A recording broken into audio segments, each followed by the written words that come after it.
요즘 혹시 다음 차는 전기차로 바꿔볼까 고민하고 계신가요? 친환경적이고 미래지향적인 이미지 덕분에 많은 분들이 전기차를 마음에 두고 계실 텐데요. 주유소에 들르지 않아도 되고 집에서 충전하면 되니까 편리하다는 이야기도 많이 들리죠. 자녀분들이나 손주들이 아버지, 이제 전기차 시대예요 라고 권하는 경우도 있으실 겁니다. 그런데 전 세계 전기차 시장 1위를 달리는 중국에서 지금 심상치 않은 일이 벌어지고 있습니다. 무려 76조 원이라는 어마어마한 빚더미가 쌓여 있다는 사실 알고 계셨나요? 76조 원이면 어느 정도 규모일까요?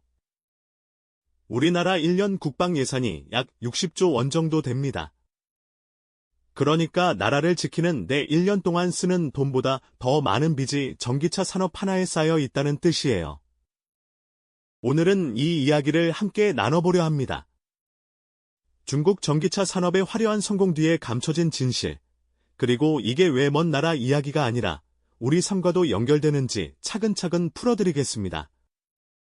끝까지 들어보시면 전기차를 바라보는 시각이 조금 달라지실 수도 있습니다. 먼저 중국 전기차 시장이 어떻게 세계 1위가 되었는지부터 살펴보겠습니다. 중국 정부는 일찌감치 전기차 산업을 미래 먹거리로 점찍었습니다. 2010년대 초반부터 전기차로 세계를 선도하겠다는 야심찬 계획을 세웠죠. 그리고 이를 위해 엄청난 돈을 쏟아부었습니다. 한때 중국에는 전기차 회사가 500개가 넘었다고 합니다. 500개예요. 우리나라 자동차 회사가 몇 개인지 생각해보세요. 현대, 기아, 그리고 몇몇 회사 정도잖아요.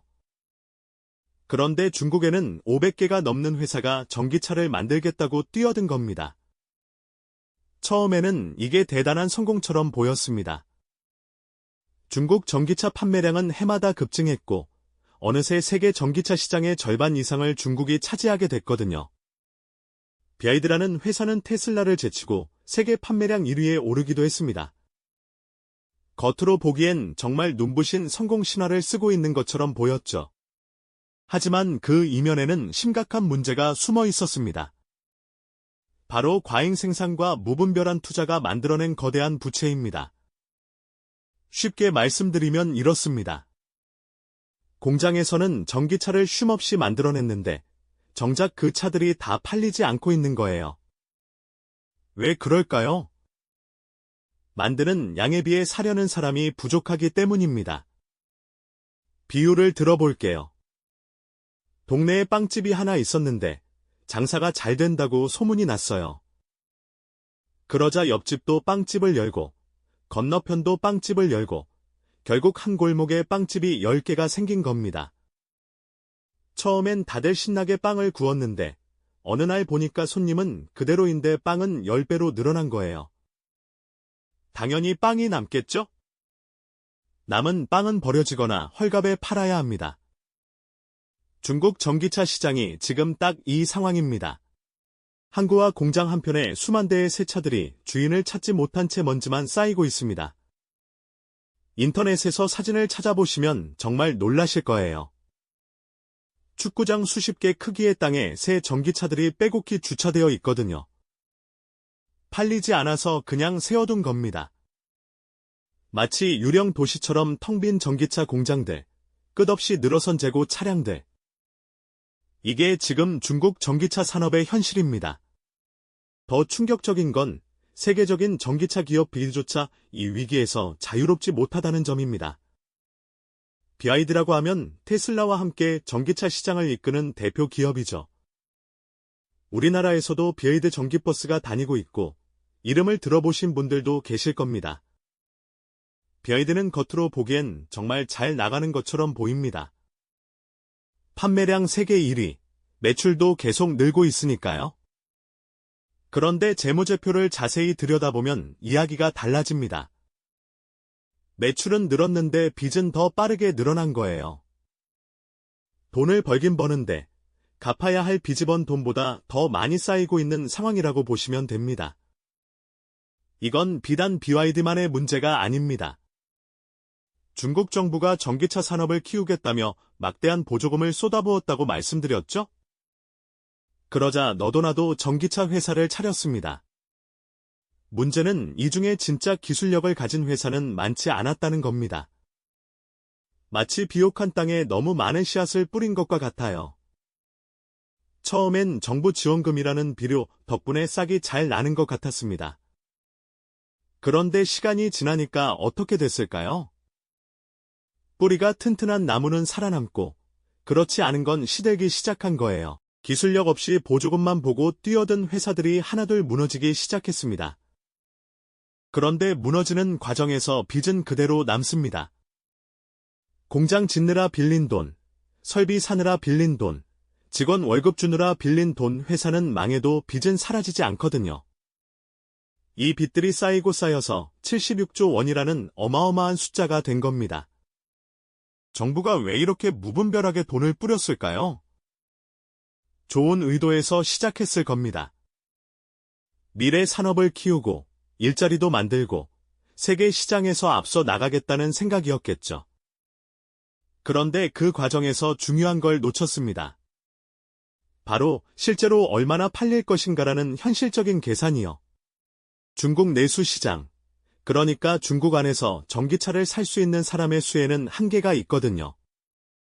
중국 인구가 14억 명이라고 해서 14억 명이 다 전기차를 사는 게 아니잖아요.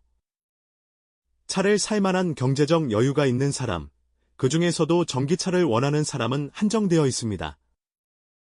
결국 아무리 많이 만들어도 다 팔리지 않는 상황이 된 겁니다.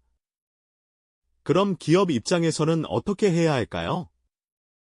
쌓인 재고를 어떻게든 처리해야 하니까 해외로 눈을 돌리게 됩니다. 국내에서 안 팔리면 외국에 팔면 되지 않겠느냐는 생각이죠. 유럽연합이 중국산 전기차에 높은 관세를 매기기로 했거든요.